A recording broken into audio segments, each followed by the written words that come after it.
मंगलम भगवान वीरो मंगलम गौतमोगणी मंगलम कुंद कुंदार्यो जैन धर्मोस्तु मंगलम सर्वमंगलमांगल्यम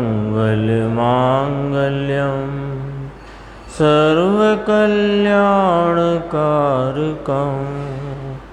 प्रधानं सर्वधर्माणां जैनं जयतु शासनम्। मैं नमो तीर्थनायक को, नमो ओंकारवाणी को, नमो उन कुंद प्रभु को जिन्होंने ओमकार धारण की। अहो उपकार जिनवर का, कुंद का दिव्य वाणी का, जिन कुंद ध्वनि दाता उन कहान स्वामी का। चिदानंद एक रूपाए जिनाए परमात्मने, परमात्म प्रकाशाय नित्यं सिद्धात्मने नमः। आचार्य योगेंद्र देवकृत ये परमात्म प्रकाश नाम का ग्रंथ है और इसके दूसरे महाधिकार की 153 नंबर की गाथा, जिस पर कल भी गुरुदेव श्री के व्याख्यान के द्वारा स्पष्टीकरण आया और आज भी उसी गाथा पर चर्चा चली। आज जहाँ से चर्चा प्रारंभ हुई वो हिंदी में पेज नंबर 413 के नीचे है। इस गाथा में आचार्य परमात्मा फरमाते हैं कि ये देह दुख रूप है और इस देह के में रमकर कोई सुख की प्राप्ति होती नहीं। सुख की प्राप्ति तो निज स्वरूप में ठहर कर अपने स्वरूप में संतुष्ट हो और वह सिद्ध पद को प्राप्त करता है। तो यह जो हकीकत है, इसके आधार से यहाँ आचार्य परमात्मा कहते हैं कि ज्ञानी जन, सत्पुरुष, जिन्होंने अपने सत्स्वरूप भगवान आत्मा को आस्वादन में लिया है, उसमें आप रूपता की प्रतीति श्रद्धांजलि बरतता है, वे कैसे इस शरीर और रागादि विकारी भावों में रहेंगे। वे तो वहाँ रहेंगे जहाँ सुख है, आनंद है, शांति और संतोष है। ये इस गाथा का मूल भाव है और उसी का यहाँ स्पष्टीकरण है। देखो, कहते हैं कि निज स्वरूप में ठहर कर, ये तो अध्यात्म शास्त्र है, ये कोई कथा नहीं है। भगवान ऐसे राग में ठहर कर स्वरूप को भूला है, तो उस स्वरूप में ठहर कर यह भूल जाओ। कितनी मधुर और सटीक बात है। अनादि से ये जीव राग में रुका हुआ है, तो राग में ठहर कर ये स्वरूप को भूला हुआ है। अब कहते हैं कि उस राग का लक्ष्य छोड़कर इस स्वरूप का लक्ष्य कर और इसमें ठहर जा और उसको भूल जा। राग और एक समय की अवस्था जहाँ राग उत्पन्न होता है और राग के जितने निमित्त सबको भूल जा। एक चैतन्य परमात्मा, सुख स्वरूप, शांति स्वरूप वस्तु, परमात्मा प्रकाश नाम ही है ना ग्रंथ का। तो यह आत्मा परमात्मा स्वरूप ही है और प्रकाश स्वरूप है। दोनों बातें आई, परमात्मा प्रकाश, परमात्मा स्वरूप है, प्रकाश स्वरूप है। उस परमात्मा प्रकाश में ठहर जाओ तो क्या होगा? वो जो आए ना 8वीं गाथा समय सार में, तेरा अविनाशी कल्याण हो, ये अविनाशी कल्याण होगा।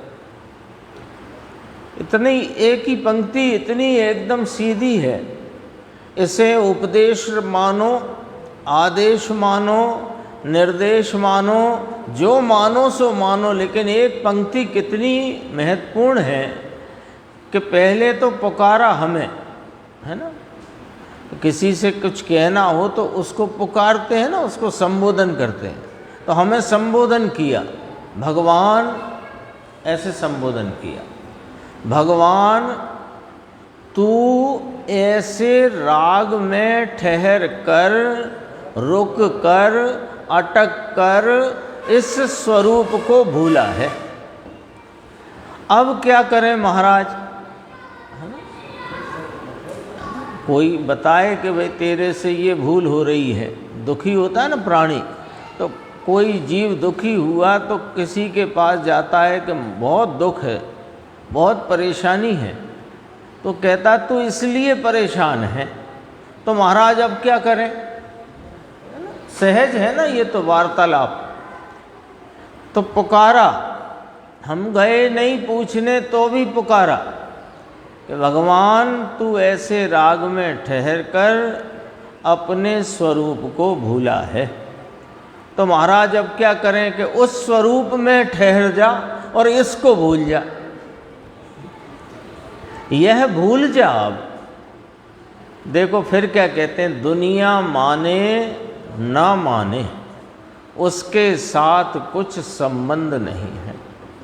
क्या कहना है? बहुत, ये बात भी बहुत मुद्दे की है। हम इस चक्कर में परेशान हैं, इस गड़बड़ी में हम परेशान चल रहे हैं कि दुनिया क्या कहेगी, दुनिया क्या कहेगी। ये राग को भूल जाएं, जिस राग के कारण हमारी समाज में, संप्रदाय में इज्जत बनी हुई है, लोग हमें धर्मात्मा पुकारते हैं, उसी को भूल जाएं। दुनिया क्या कहेगी? अरे दुनिया गई दुनिया में, तुझे इस दुनिया में रहना है कि अपने स्वरूप की दुनिया में, आनंद की दुनिया में आना है। यहाँ तो सच कहते हैं शूरवीरता का काम है। भयभीत जो है, किसी से भी किसी प्रकार का भय, समाज का, संप्रदाय का, परिवार का, अनेक है ना, कोई प्रकार का भय है, वो भय वाले को तो यहाँ यह चैतन्य स्वरूप मिलेगा नहीं, शूरवीर को मिलेगा। गुरुदेव कहते हैं प्रभु नो मार्ग छे शूरा नो, कायर नो नहीं काम रे। कायर का काम नहीं है, कायर का तो कलेजा कप जाता है यहाँ असली बात सुनने में। देखो दुनिया माने न माने उसके साथ कुछ संबंध नहीं, स्वरूप तो ये है। क्या स्वरूप है कि जिनेश्वर देव ने, केवली परमात्मा ने तो ये कहा, क्या कहा कि तू भगवान है, तू सुख स्वरूप है, तू ज्ञाता दृष्टा है, तू शांति स्वरूप है, तू स्वच्छता का पुंज है, तू परिपूर्ण तत्व है। तो जिनेंद्र परमात्मा ने कल आया था ना, निज सत्ताए सोने पेक ताहु लाल। तो प्रभु ने क्या देखा? प्रभु ने प्रत्येक जीव को परिपूर्ण, उसकी सत्ता में परिपूर्ण परिपूर्ण चैतन्य स्वभावी देखा है। तो कहा निज स्वरूप में ठहर कर। वीतराग परमेश्वर उनमें ना ठहरे कि ना वे तो परद्रव्य है, उनमें ठहरने से तेरा कल्याण नहीं होगा। और वे जहाँ ठहरने का कहते हैं वहाँ ठहरेगा तो तेरा कल्याण होगा। फर्क है। जब वहाँ सुनेंगे तब समझ में आएगी, पर समझना हो तो समझ में आएगी, ये भी तो एक बात है। जिनेंद्र परमात्मा सच्चे वीतरागी देव, वीतरागी शास्त्र, वीतरागी गुरु, उनकी शरण में तो कदाचित आया भी, लेकिन स्वयं ही नहीं समझना चाहता, अपने स्वरूप को प्राप्त नहीं करना चाहता, अपना कल्याण नहीं चाहता, तो वे भी क्या करेंगे? जब ये जीव राग में ही मस्त रहना चाहता है, राग जो कि विकारी है, मलिन है, असुचि है, उसमें ही यह मस्त रहना चाहता है, तो ये शास्त्र में और वीतरागी देव और गुरु के उपदेश में भी उल्टा ही अर्थ निकालता है, विपरीत ही अर्थ निकालता है। वहाँ से ये राग का पोषण करता है, क्योंकि इसे राग में मस्त हो रहा है। तो कहते हैं कि वीतराग परमेश्वर वे तो पर द्रव्य हैं।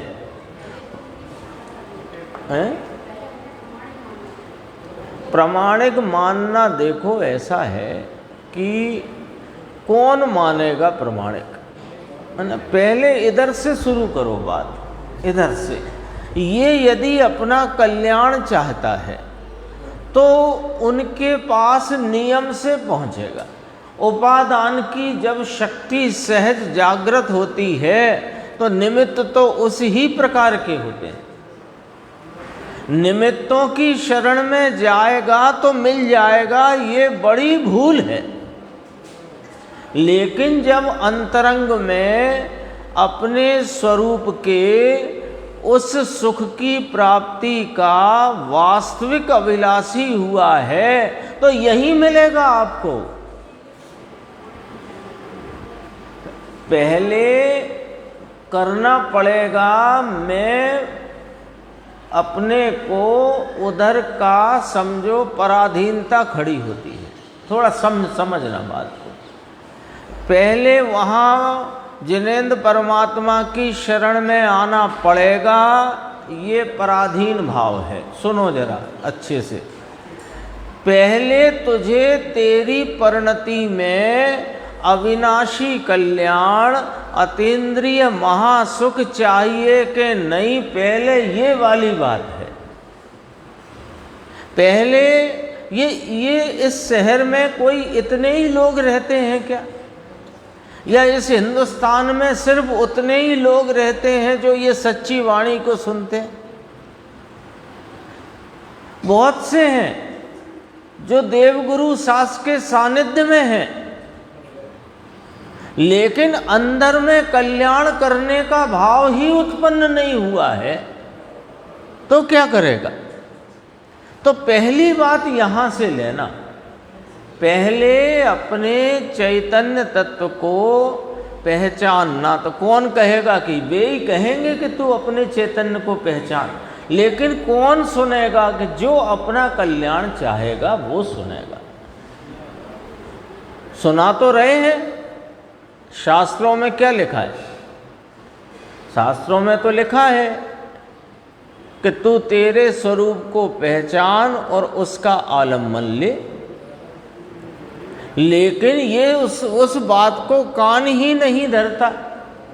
क्यों कान नहीं धरता? कि इसे अपना कल्याण करना है अथवा अपने परिणति में अतीन्द्रिय सुख प्रकट करना है, ऐसी वास्तविक अभिलाषा नहीं हुई। पॉइंट समझना,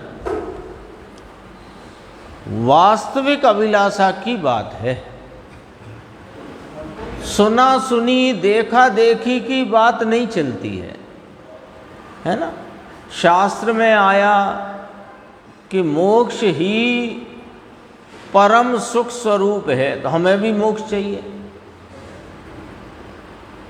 तो ये देखा देखी सुना सुनी से जैसे अंतरंग में मोक्ष प्राप्ति के लिए वह अभिलाषी हो गया, ये दरअसल वास्तविक अभिलाषा नहीं है।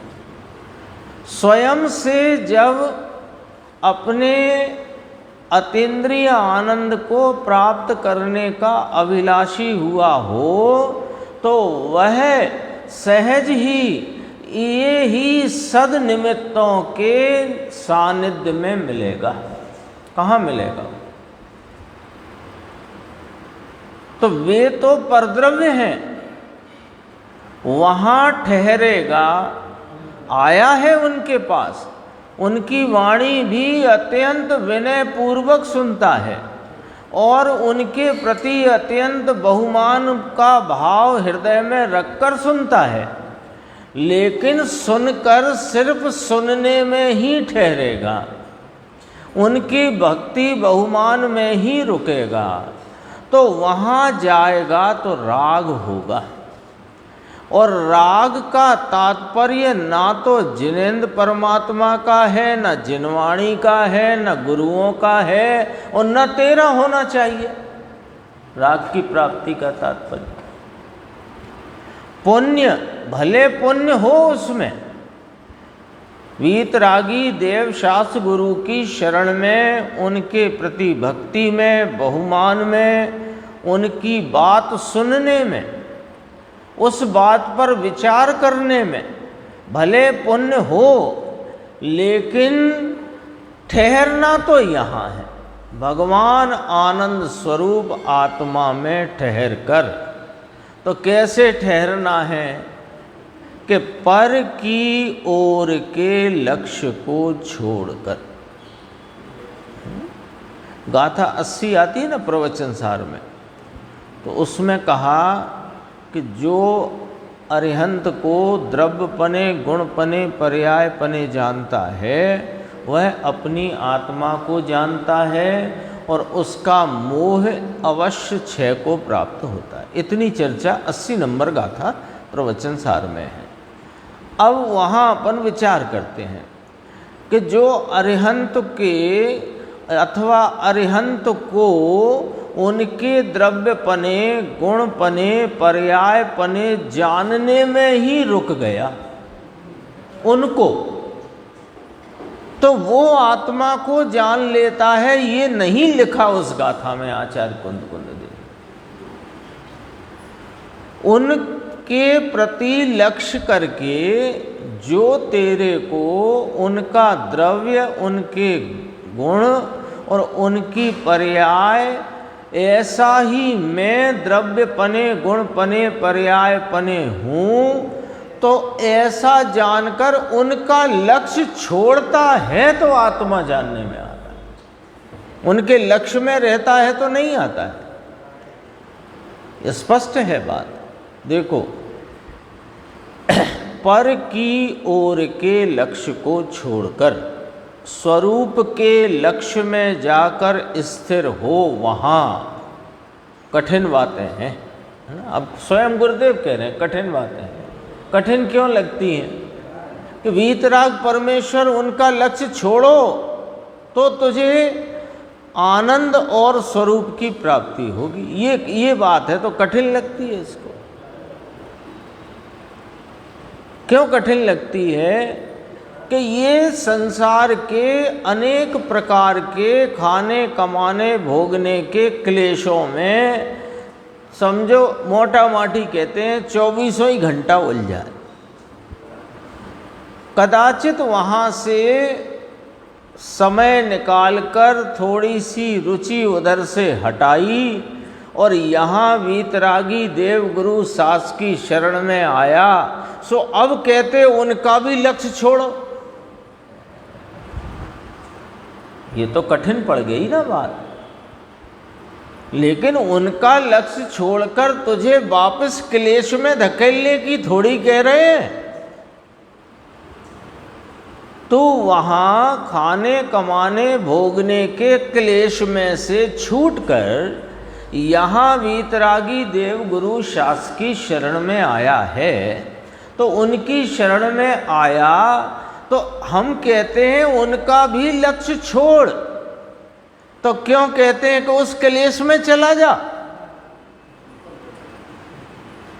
अरे यहाँ अब आगे बढ़कर बात करते हैं। पंडित जी कहते हैं ना, बात तो उपदेश तो ऊंचे चढ़ने के लिए दिया जाता है। ऊंचे चढ़ने का अर्थ ये होता है ना, सामान्य अर्थ लगाया करते हैं ना हम लोग ऊंचे चढ़ने का।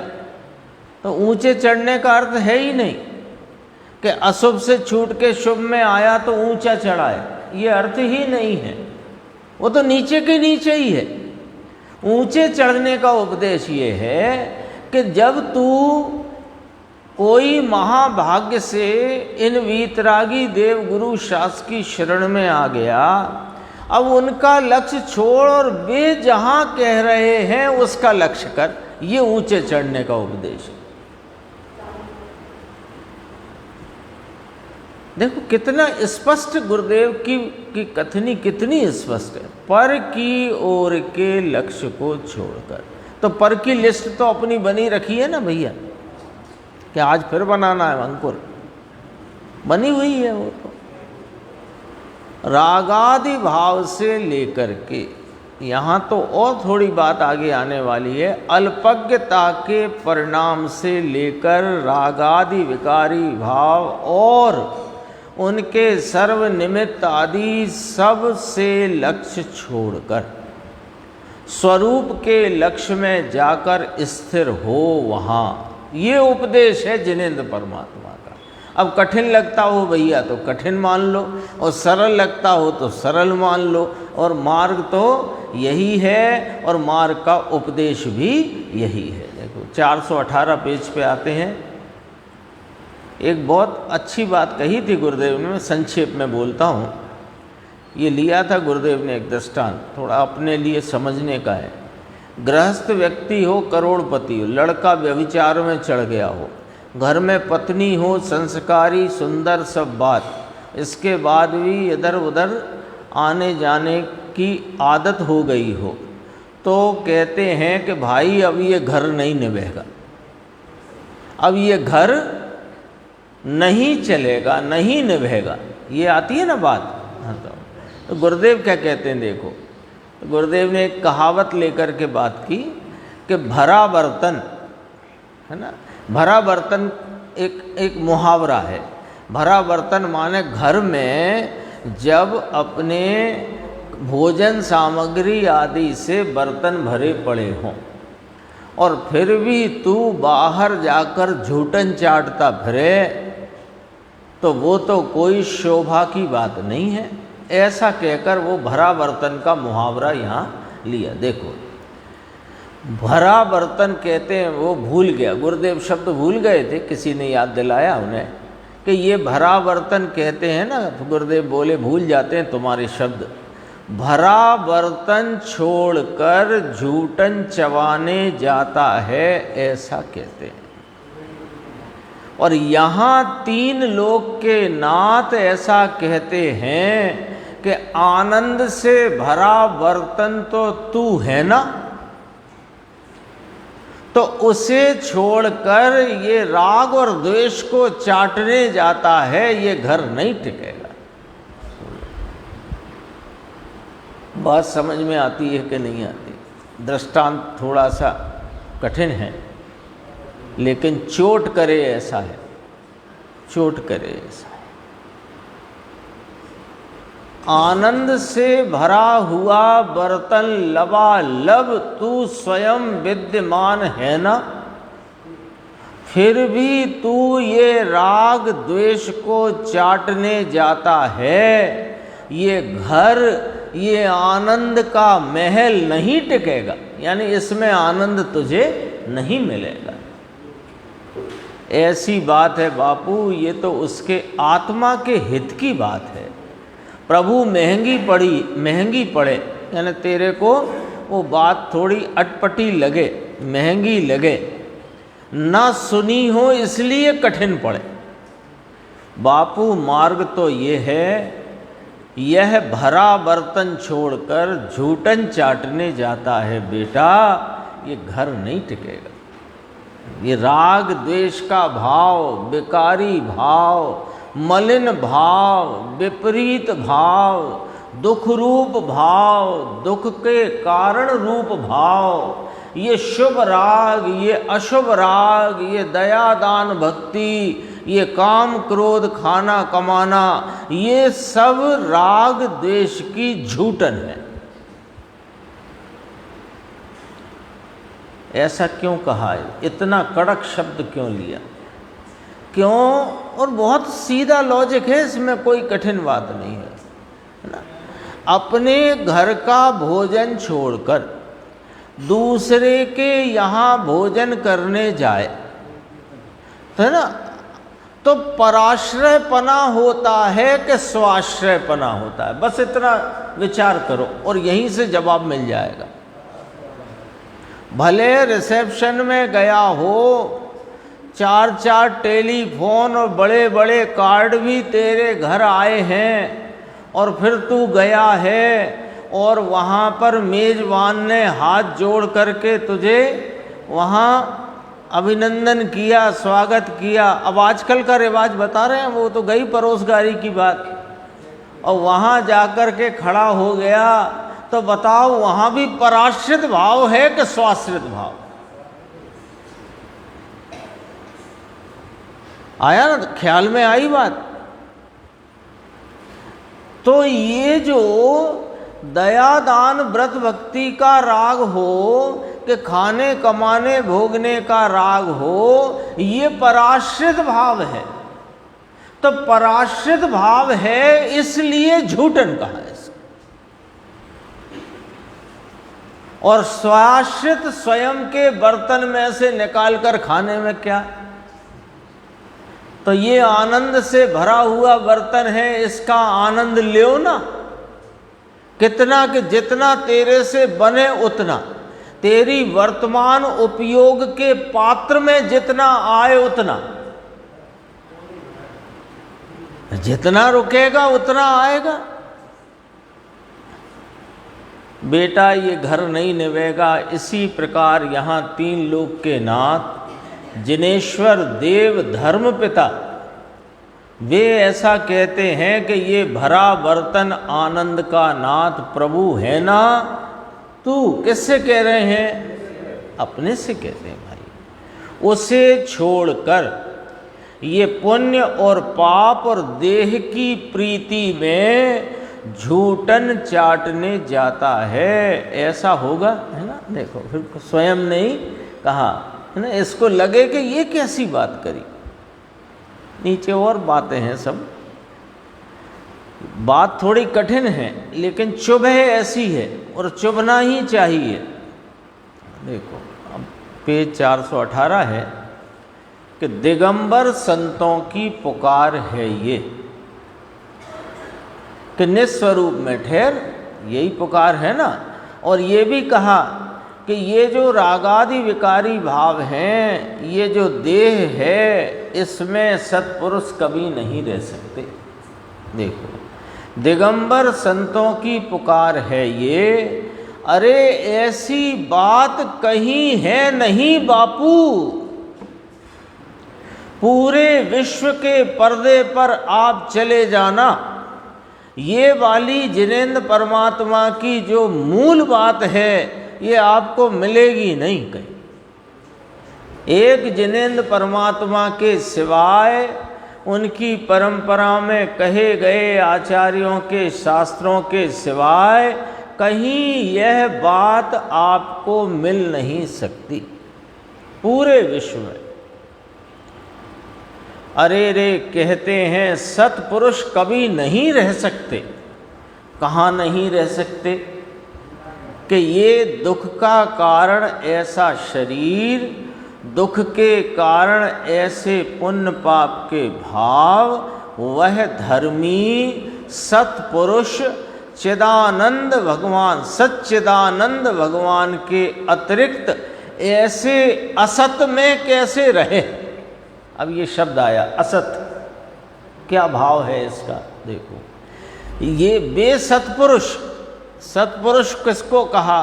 जिसने अपने चैतन्य सत्ता रूप वस्तु को आप रूप श्रद्धान में लिया, उसका आस्वादी हुआ है वो सत्पुरुष। वो सत्पुरुष कहाँ रहे कि अपने सत में रहे, असत में ना रहे। कहाँ रहे सत्पुरुष?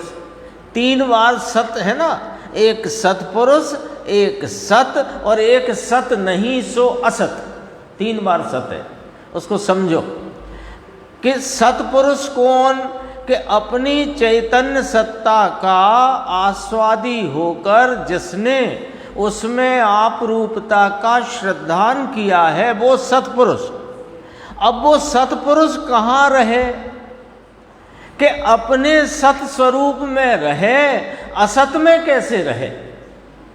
तो असत क्या है कि राग द्वेष आदि सब भाव इस सत स्वरूप के लिए असत है। मैं स्वभाव से सत हूँ और विभाव से असत हूँ, ऐसे स्वय से सत पर से असत, ये तो सबको ख्याल में है ना। तो स्वय भाव से सत और पर भाव विभाव से असत। तो दुख के कारण ऐसे पुण्य पाप के भाव वह धर्मी सत्पुरुष सच्चिदानंद, ये एक सच्चिदानंद भगवान इसके अतिरिक्त ऐसे असत में कैसे रहे? कौन है असत? राग द्वेष के विकारी भाव असत है, उसे सत्पुरुष कहते हैं। लो, इसका नाम सत्पुरुष है जो असत में रहे नहीं और एक सत स्वरूप में ही जिसकी दृष्टि त्राटक की भांति लगी हुई है और जिसकी दृष्टि में यह सच्चिदानंद सदा विराजमान है। वह परमानंद का नाथ भगवान उसमें जाता है और ठहरता है। कौन? सत्पुरुष। उसे सत्पुरुष कहते हैं। राग में और शरीर में रहे वह सत्पुरुष नहीं। समझ में आया? ऐसी बात है। मुमुक्षु ने कहा अलौकिक बात है, तो कहा कि बात तो ऐसी है बापू, ये परमात्म प्रकाश है। ये ग्रंथ का नाम परमात्म प्रकाश और मेरा नाम भी परमात्म प्रकाश। क्यों? कि मैं स्वरूप से परमात्म रूप हूँ और प्रकाश स्वरूप हूँ, तो मैं भी परमात्म प्रकाश, ये ग्रंथ भी परमात्म प्रकाश। तो इस ग्रंथ में मेरी ही कथा है, इसलिए इसका नाम परमात्म प्रकाश। समझ में आई बात? जैसे रामायण या राम कथा, तो राम कथा में किसकी कथा? कि राम की कथा, इसलिए उस पुस्तक का नाम राम कथा। इसमें इस परमात्म प्रकाश मेरी कथा, इसलिए इस पुस्तक का, ग्रंथ का नाम परमात्म प्रकाश। क्या कहते हैं देखो, धर्मात्मा ज्ञानी पुरुष राग में, पुण्य में और शरीर में कैसे रहे? बताओ कैसे रहे? असत में कैसे रहे? ऐसा कहते हैं। अब समझना, हो राग हो परंतु उसमें उसकी दृष्टि नहीं और वहाँ वह रहता नहीं। तो साहब राग तो रहता है ना, ज्ञानी को राग नहीं रहता क्या? भगवान की भक्ति का, व्रतादि का, देश व्रतादि का, महाव्रतादि का राग रहता है कि नहीं रहता? कि हाँ रहता है, पर वो राग में नहीं रहता है, राग राग में रहता है। धर्मी सच्चिदानंद सत्पुरुष सच्चिदानंद में रहने वाला वो रागादि असत में नहीं रहता है, राग रहता है। कहाँ? एक समय के उत्पाद वे वाले उत्पन्न विनष्ट होते भाव में रहता है और अद्धर से होता है, पर से नहीं होता, स्वभाव से नहीं होता और स्वभाव का रसिया उसमें नहीं जाता, रहता नहीं उसमें। ये तो भेद ज्ञान के मंत्र हैं जो गुरुदेव के द्वारा प्रतिदिन उच्चारण होता है उन मंत्रों का। उसमें उसकी दृष्टि नहीं, वहाँ रहता नहीं, रहता है कहाँ के? आत्मा में। फिर नीचे देखो चेतावनी, गुरुदेव बहुत याद करते हैं, बहुत गंभीर है, थोड़ी गंभीरता से ही इसका भाव भाषण करना। बहुत रजकण तारा रखड़ से जेम रखड़ती रेत, पछी नर तन पामे कहाँ, चेत चेत नर चेत। मैंने गुजराती पढ़ा, इसको हिंदी में लिखा, हिंदी पढ़ देते हैं।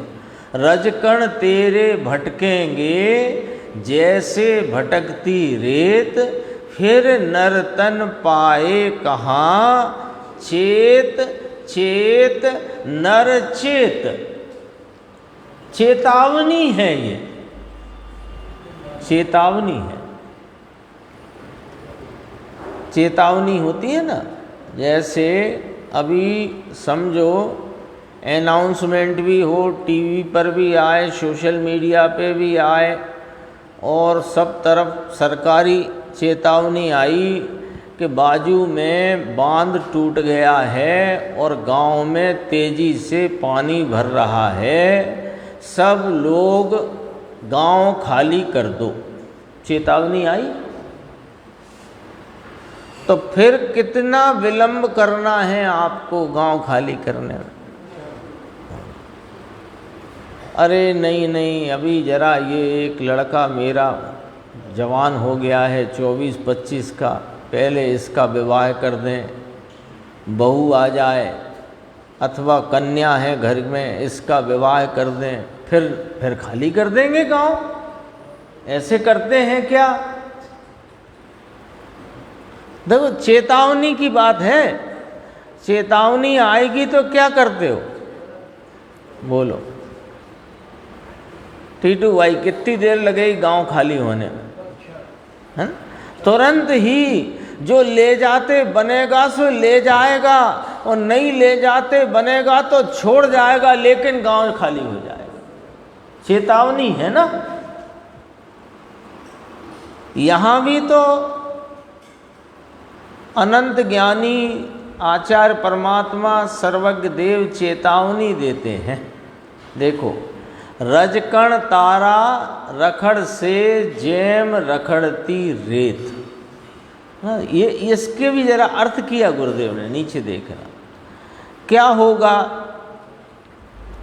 ये है ना, ये देह, ये जल जाएगी, जल जाएगी, जलकर राख हो जाएगी। अरे राख भी इतनी नहीं होती कि तेज हवा का झोंका आए तो वो राख भी वहां ना रहे। बोलो, जेम रखड़ती रेत, है ना? लिखा कि नहीं लिखा? रजकण तारा, तारा क्यों कहा? तेरे, तेरे क्यों कहा? कि तूने इसे जो अपना मान रखा है, तो सुन ले असलियत क्या है कि ये जिसे तूने अपना मान रखा है वह तो यहीं धरा रहेगा और वह जलेगा, और जलकर होगी राख, और राख फिर वायु का, पवन का तेज झोंका आएगा तो वो राख भी नहीं रहेगी, वे कहाँ कहाँ भटकते फिरेंगे। दिख रहा है, ये कोई अपने जानने में नहीं आया हो ऐसा तो कोई प्रकरण नहीं है ना। राख भी इतनी नहीं होगी, उसमें वायु पवन ठीक से आई हो तो फू होकर उड़ जाएगी। बापू ये तो मिट्टी जड़ धूल है, तू कहाँ। फिर एक बात और कही, एक चेतावनी इतनी कही ना, रजकण तारा भटक से जेम भटकती रेत। फिर और कही, फिर नर तन पाए कहाँ। ये मनुष्य भव पुनः से मिलना, है ना, दुर्लभ है, सरल नहीं है। इसके लिए भी कहते हैं गुरुदेव, वो बंटोलिया आता है ना, जो भंवर उठता है, उसमें जो तिनका पड़ा हो कहाँ जाके गिरेगा, ढूंढे से नहीं मिलेगा। अब तिनके की तो इसे ज़रूरत भी नहीं, ना मिले पर हाथ में था 500 का नोट, अचानक से आया और छूट के चला गया, वो मिलेगा?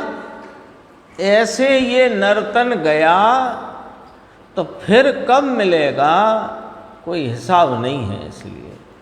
इसलिए क्या करना, चेत चेत नर चेत, यानी ये चेतावनी है, अब विलंब करना योग्य नहीं, उचित नहीं है, ये वाली बात है। देखो, और इसी चर्चा को यहाँ अपन 419 पेज पे देखते हैं। देखो, संत अर्थात सत्पुरुष जहाँ आत्मा का सुख न मिले वहाँ वे कैसे रहें? दृष्टि उठा दे, पुण्य और पाप के भाव और शरीर से दृष्टि उठा ले, वहाँ सुख नहीं है। कल अपन ने बात की थी कि इसने कभी सुख प्राप्ति का उपाय नहीं किया। अब तक जितने उपाय इसने सुख प्राप्ति की कल्पना में किए, वे दुख मिटाने के यानी दुख के उपचार के लिए किए, इलाज के लिए किए, दुख का इलाज करने किए। सुख प्राप्ति का तो एक भी उपाय इसने किया ही नहीं, अब तक किया ही नहीं है। तो कहते हैं कि उपाय कर, क्या करें कि जहाँ सुख नहीं वहाँ से दृष्टि उठा ले, और जहाँ सुख है वहाँ लगा दे। सरल बात है। दृष्टि, देखो, सम्यक दर्शन की बात करते हैं। दृष्टि पुण्य पाप और शरीर में से उठा ले। सत्पुरुष वहाँ नहीं रह सकते। सत्पुरुष नाम संत तो जहाँ सत है वहाँ रहेंगे, जहाँ सच्चिदानंद है वहाँ रहेंगे, और उनकी दृष्टि वहाँ ही जमेगी। फिर देखो, गुरुदेव कहते हैं परमात्म प्रकाश, वह भी परमात्म प्रकाश है ना। कौन कौन है यहाँ परमात्म प्रकाश? सब ही परमात्म प्रकाश है। भगवान स्वरूप, परमात्म स्वरूप भगवत स्वरूप है। परमात्म स्वरूप तो भगवत स्वरूप अनंत आनंद आदि स्वरूप ही। अब ये तो लिखने की कहने की शैली है, उसका है, पढ़ना है मेरा है। परमात्म स्वरूप तो भगवत स्वरूप अनंत आनंद आदि स्वरूप ही मेरा है। राग का तो स्वरूप नहीं ही मेरा, और परंतु अल्पज्ञ भी मेरा स्वरूप नहीं है। अल्पज्ञ भाव है ना, ज्ञान दर्शन की अल्प प्रगट दशा, ये भी मेरा स्वरूप नहीं है। अल्पज्ञ दशा का अर्थ समझे ना। अल्पज्ञ माने क्या? अल्पज्ञ, सर्वज्ञ, सर्वज्ञ, अल्पज्ञ, दो शब्द हुए ना। तो सर्व को जाने वो सर्वज्ञ, और अल्प जाने वो अल्पज्ञ। तो अल्पज्ञ कौन है? ये स्वरूप नहीं, ये पर्याय। एक समय की ज्ञान की वर्तती दशा, जिसके ज्ञान रूपता में अल्प जानना है, वह भी मेरा स्वरूप नहीं है, क्योंकि मेरा स्वरूप तो परिपूर्ण ज्ञान स्वरूप है। अभी बोलो, स्वभाव से, शक्ति से, सामर्थ्य से मेरा ज्ञान पूरा है कि अधूरा है? तो ये जो पर्याय में अधूरास है, वो मेरी है कि मेरी नहीं, निर्णय कराते हैं। भाई दो में से एक नक्की करो ना भाई, दो में से एक नक्की करो। स्वभाव से ये कौन है कि ये चैतन्य वस्तु आत्मा है, चेतन अर्थात ज्ञान दर्शन स्वरूपी है, तो ये ज्ञायक वस्तु है, ज्ञान इसका स्वभाव है। ज्ञान अर्थात परिपूर्ण ज्ञान, ज्ञान स्वभाव कैसा? परिपूर्ण, परिपूर्ण, परिपूर्ण शक्ति से, सामर्थ्य से, स्वभाव से परिपूर्ण। तो ये जो पर्याय में अल्पता है वह मेरा स्वरूप है कि नहीं, ये वाली बात नक्की कर लो।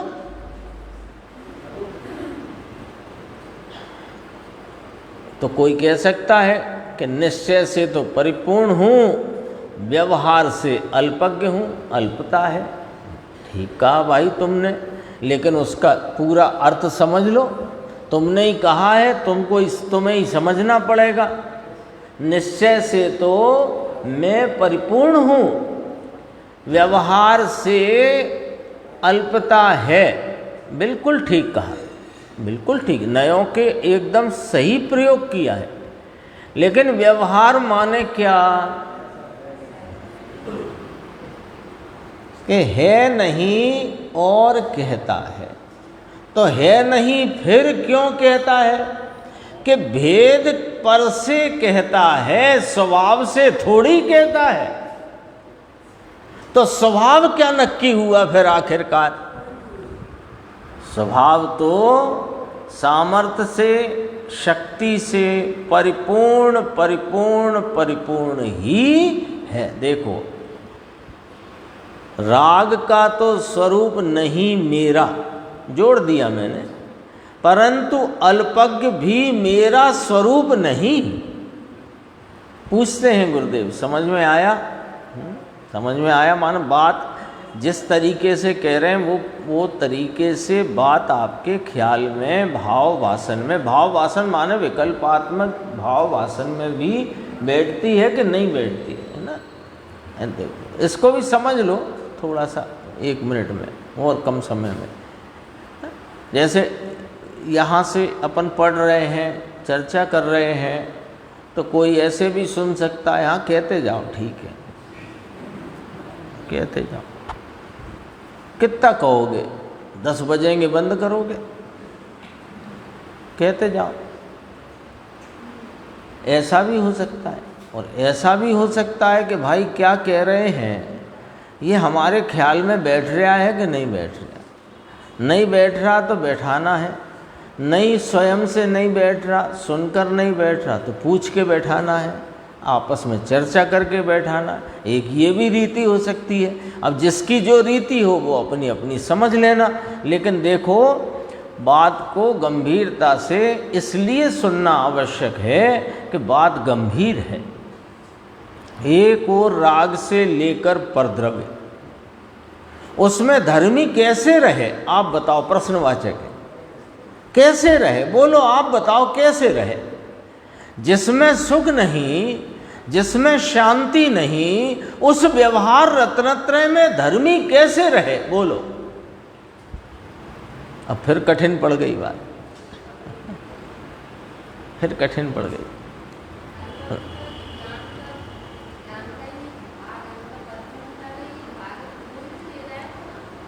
ज्ञान का ही भाग अंश है, लेकिन वह स्वभाव तो परिपूर्ण है। परिपूर्णता को स्वीकार करेगा कि उस अंश को स्वीकार करेगा।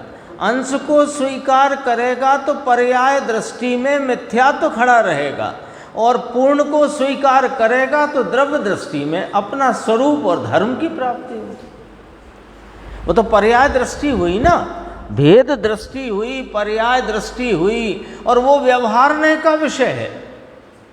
और व्यवहारने की शैली ये है कि जो असल नहीं उसे कहता है। तो पर्याय में अंश तो आखिरकार ज्ञान का ही है, पर अंश है ना, भेद है ना, वो स्वरूप कहाँ है? ये वाली बात। देखो कितनी बात इसमें आई कि वह धर्मी उसमें उस भाव में कैसे रहे जिसमें सुख नहीं, शांति नहीं, उस व्यवहार रत्नत्रय में कैसे रहे। लो, हमने तो यही सुना था कि व्यवहार रत्नत्रय तो धर्मी की पर्याय में ही प्रगटा है। जिसको भी अपने आत्मा का भान नहीं, आत्मा की दृष्टि नहीं, अज्ञानी है, उसके तो व्यवहार रत्नत्रय होता ही नहीं। बात तो ठीक कही आपने। और व्यवहार रत्नत्रय तो उसकी ही परिणति में प्रकट हुआ है जिसने अपने चैतन्य स्वभाव को आपरूप स्वीकार किया है, जो धर्म भाव में परिणत हुआ है, जिसके निश्चय रत्नत्रय परिणति में खिल गया है, उसके ही तो व्यवहार रत्नत्रय परिणति में प्रगटा है कि हाँ, उसके ही प्रगटा है। लेकिन धर्मी उसमें नहीं रहता है। धर्मी उसमें कैसे रहे? बात ख्याल में आई कि नहीं आई? क्या कहना है? तो व्यवहार रत्नत्रय धर्मी की पर्याय में तो रहे, लेकिन धर्मी उस व्यवहार रत्नत्रय में नहीं रहता। पढ़ के तो ऐसा लगे कि लो, ये भी नहीं। अभी अपन ने शुरुआत की थी तो कहा था तीर्थंकर परमात्मा, अरिहंत भगवंत, वे भी परद्रव्य हैं। अपने को लगे कि ये क्या बात आई? अरे बात आई, वे परद्रव्य हैं, अरे लाख बार परद्रव्य हैं। क्यों? कि वे स्वद्रव्य नहीं है ना, इसलिए। ऐसे यहाँ बात आई, जिसमें सुख नहीं, शांति नहीं, उस व्यवहार रत्नत्रय में ये धर्मी कैसे रहे? ऐसा कहते हैं भाई, लोगों को कठिन लगता है। एक तरफ ऐसा कहें कि व्यवहार नय से भिन्न साध्य साधन है, मोक्ष मार्ग में भिन्न साध्य साधन यानी 9 तत्वों की भेद रूप श्रद्धा, शास्त्र का ज्ञान, व्रतादि भक्ति आदि के विकल्प, वे व्यवहार से मोक्ष मार्ग में साधन कहे गए हैं। और एक तरफ कहें कि धर्मी व्यवहार रत्नत्रय में कैसे रहे। दो बातें आ गई। एक तो व्यवहार रत्नत्रय धर्मी की परिणति में है, जिसे व्यवहार से, उपचार से मोक्ष मार्ग का आरोप किया। और एक तरफ कहना कि जो व्यवहार रत्नत्रय धर्मी की परिणति में है, धर्मी उसमें कैसे रहे, क्यों रहे? जिसमें सुख नहीं, शांति नहीं, उसमें क्यों रहे? बोलो, व्यवहार रत्नत्रय के कौन से परिणाम में सुख शांति है? बताओ आप, एक भी परिणाम बताओ व्यवहार रत्नत्रय का। देखो, व्यवहार रत्नत्रय में नाम 3 आए। सम्यक दर्शन यानी व्यवहार सम्यक दर्शन, व्यवहार सम्यक ज्ञान, व्यवहार सम्यक चार्य, 3 नाम आए। पर तीनों एक ही भाव है, तीनों राग रूप भाव है ना? तीनों राग रूप भाव है। वो शास्त्र का राग हो, 9 तत्व की भेद रूप श्रद्धा, सच्चे देवगुरु शास्त्र का राग हो, व्रतादि का राग हो, सब राग रूप है। तो 3 कहने पर भी एक नक्की हुआ राग। और राग नक्की हुआ तो राग माने आश्रव। आश्रव है तो कैसा है कि दुख रूप है। तो दुख रूप है माने उसमें सुख नहीं, यानी उसमें शांति नहीं। तो जिसमें सुख नहीं, शांति नहीं, धर्मी उसमें कैसे रहे? तो वो धर्मी में क्यों रहता है? धर्मी में माने धर्मी की परिणति में वो क्यों रहता है? क्योंकि अभी उसकी पूर्णता नहीं हुई है, अभी मोक्ष मार्ग चलता है। साध्य की जब प्राप्ति होती है तब वो भी नहीं रहता है। एक और ऐसा कहें कि व्यवहार नय से भिन्न साध्य साधन, एक शब्द है ये, भिन्न साध्य साधन। एक और ये कहें, किस अपेक्षा से कहा वहाँ भिन्न साधन? साधन तो अंदर अभिन्न है, वह एक ही है, परंतु राग की मंदता उस भूमिका में योग्यता गिनकर उसका आरोप करके कथन किया है वास्तविक नहीं हैं। यहाँ तक अपनी इस 153 की चर्चा आई और अब जो है आगे 154 की चर्चा प्रारंभ होगी। ये अंत की 2 पंक्ति 4 पंक्ति हैं, ये पढ़ते हैं, सारांश है ये। यहाँ कहते हैं कि रागादि भाव जो वास्तव में अनात्मा है उसकी दृष्टि छोड़ दे और जो आत्मा है उसमें बस जाओ, है ना, सारभूत बात है। देह से उदास होकर संसार की आशा छोड़ सुख का निवास जो सिद्ध पद, देखो सुख का निवास जो सिद्ध पद उसको प्राप्त होते हैं। कौन? जो देह से उदास होते हैं, संसार की आशा छोड़ते हैं, और जो आत्म भावना को छोड़कर, दोनों में छोड़ना हो रहा है, जो देह से उदास होकर संसार की आशा छोड़ते हैं वे सिद्ध पद को प्राप्त करते हैं, और जो आत्म भावना को छोड़ते हैं तो वे संतोष से रहित होकर, संतुष्ट न होते हुए देहादिक में राग करते हैं, वे अनंत भव धारण करते हैं, संसार में भटकते फिरते हैं। यहाँ तक चर्चा आई।